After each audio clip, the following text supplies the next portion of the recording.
Okay, so we have a compound gear train right now, which means we're going to have to get the gear ratio of the B to A and then the gear ratio of D to C and then multiply those together. So let's keep track of things down on the side. So I have NA, the gear ratio or the teeth of A is 58 for my numbers.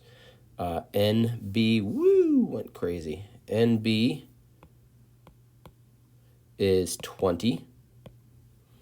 All right, NC 27 and ND 11. There we go.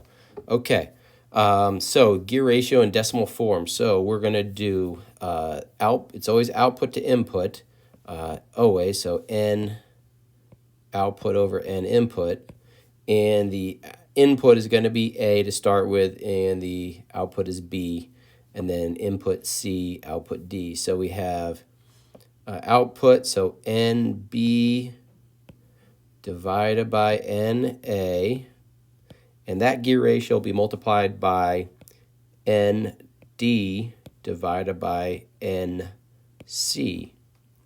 So we can plug in our numbers if we'd like. We can put in, so NB will be 20. Whoops. NB, whoops, is 20 divided by 58 multiplied by ND, which is 11, divided by 27. So we're both basically going to multiply 20 and 11 and divide by 58 and 27. So we have 20 times 11 divided by 58 divided by 27. And I get an answer of 0.405.